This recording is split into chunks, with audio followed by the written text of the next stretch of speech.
Hello friends, welcome to my YouTube channel Pharma Guide. I am Nandlal Gupta, GMP and Compliance Specialist. I am in front of you with the topic of vendor supplier qualification in pharmaceutical industries. Friends, today vendor supplier qualification is very important topic. So we available throughout the entire training session till end to understand and do not miss any content of the training. So we will start training. So today training content will be introduction, supplier requirement, vendor identification, assessment of the pre-purchase sample, vendor documents, supplier qualification, supplier classification, probationary vendors, pre-audit vendor questionnaires, vendor audit schedules, vendor audit, quality agreement, excipient risk assessment, supplier chain risk assessment, material review and vendor deletion.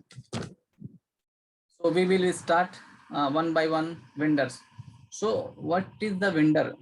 Vendor is manufacturer of the material who supply the manufactured material as per the requirement of any company. Vendor provide security to ensure product and service consistently meet requirements required by FDA to ensure raw material are of acceptable quality, identity, and purity.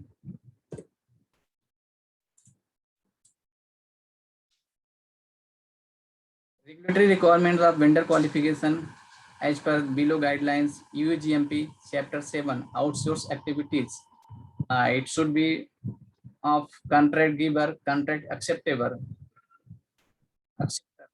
Then PICS as per Annex 18 GMP Guide for Active Pharmaceutical Ingredients. 21 CFR 820.50 purchasing control, that is evaluation of supplier, contractors and consultant. Then again GMP requirements is WHO TRS 961 as per 14.8 point, starting material should be purchased only from approved suppliers and where possible directly from the producer.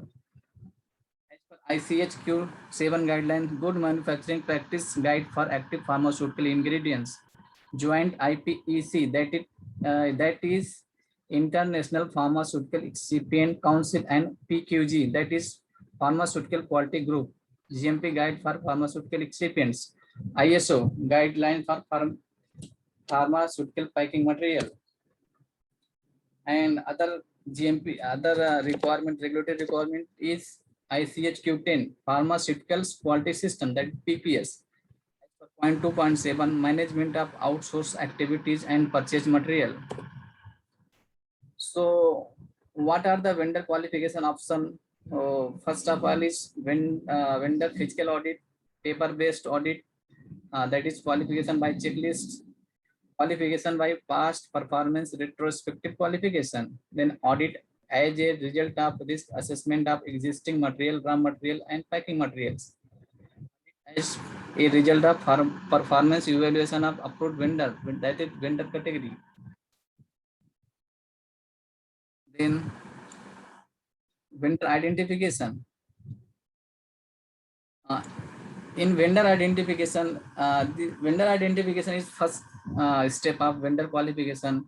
In this vendor identification, below procedures shall be followed, like head QC or FRD or ARD shall intimate to head purchase to identify the vendors for required material of desired specification. Then next step will be head purchase to identify the vendors for required material of desired specification. Then after identified from head purchase, then head purchase shall provide information to QC or ARD or FRD on prospective vendors meeting the requirements. On intimation from QC, ARD, FRD, head purchase shall request pre-purchase samples from one or more prospective vendors. Pre-purchase samples shall be from 3 different batches of each API or excipient along with COAs. Then Assessment of pre-purchase sample. Identification from purchase side, then vendor shall provide pre-purchase sample to plants. So pre-purchase department shall send pre-purchase sample to QC/ARD along with COA STP the working standard. Then QC/ARD shall analyze sample as per specification. When the material meets the requirement, QC or ARD shall convey the finding to head QA or his authorized design through vendor suitability report with the name and address of manufacturer and supplier. The next step will be vendor documents.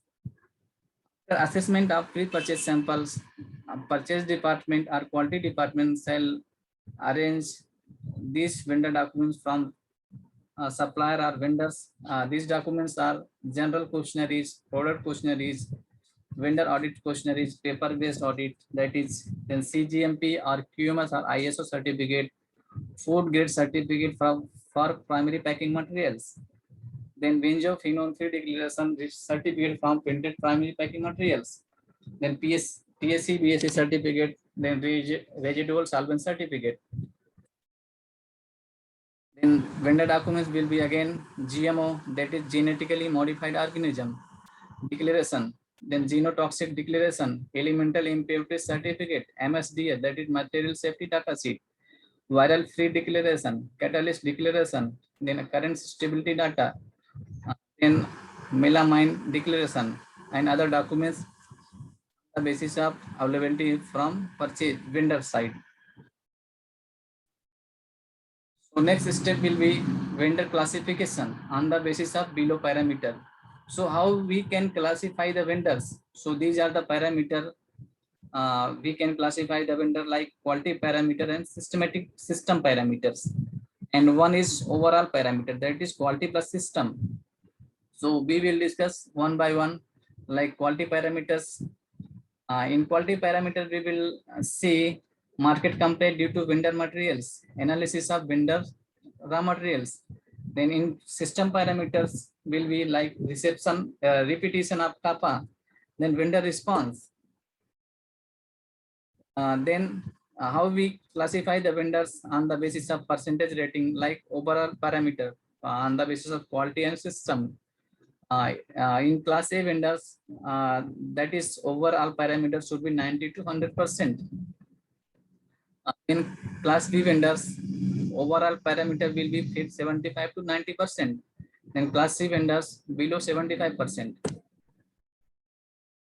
So that was the system and quality parameters. So on the basis of documentation, so how we can classify the vendor, we will discuss in this slide, like when vendor can be placed in class A vendors, like who hold CEP, USDMF or UDMF are part of qualified vendors list by the approved drug product license and or have a history of this inspection from regulatory bodies, that is EU, USFDA, TGA, MCC of their manufacturing facilities.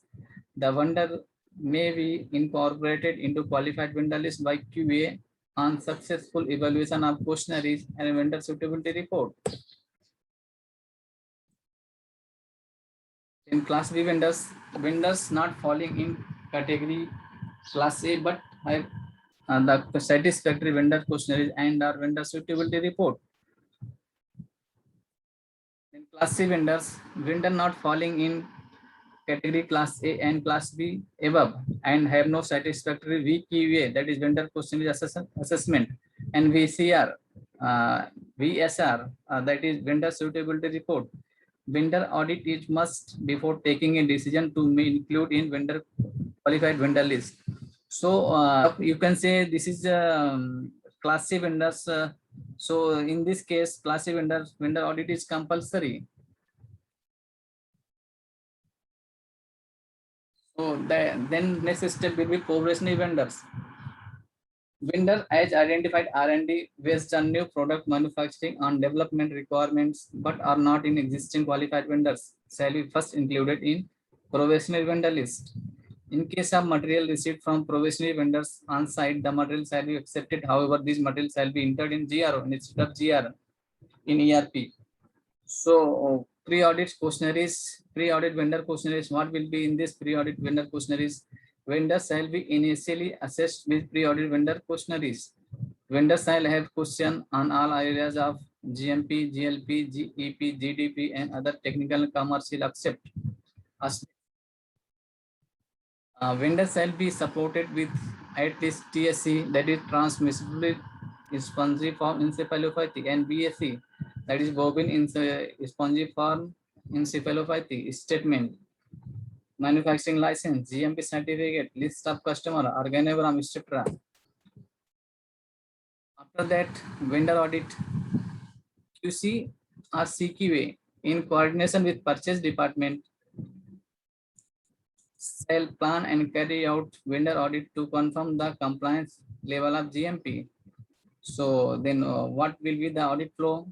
Like yearly audit plan, schedule, audit agenda, then opening meeting, vendor audit schedules, vendor audit, not vendor audit schedule, vendor audit as per plan and checklist, closing meeting, air report, CAPA, audit closure form, procurement of material.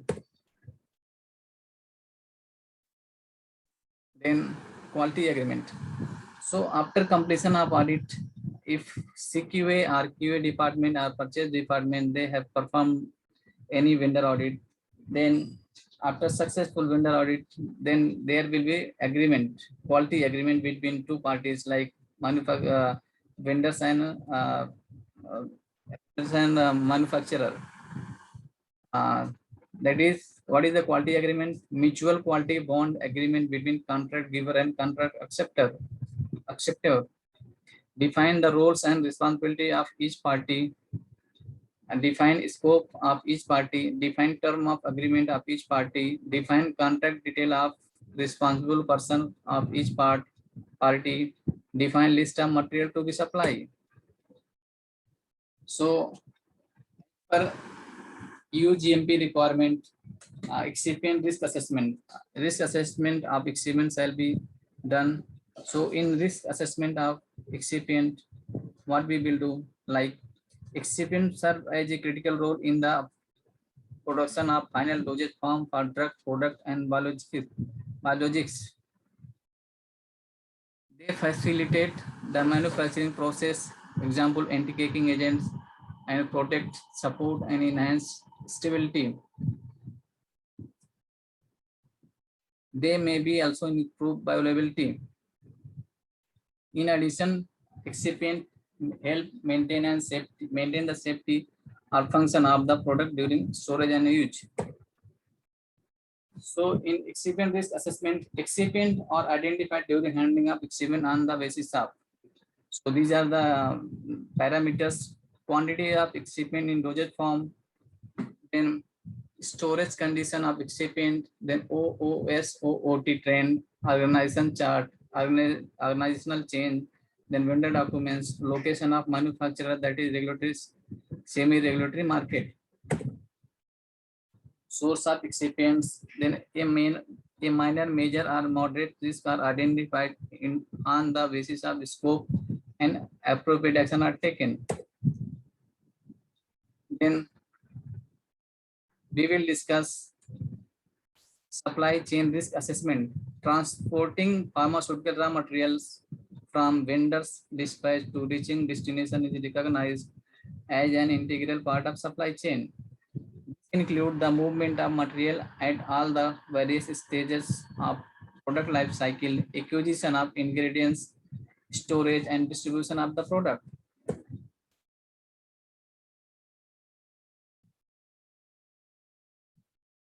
In continuation of supply chain risk assessment, risks are identified during transportation of raw material on the basis of, that is, loading and unloading, mode of transport like air, road and shipping, duration of transport, storage condition of excipient during transport.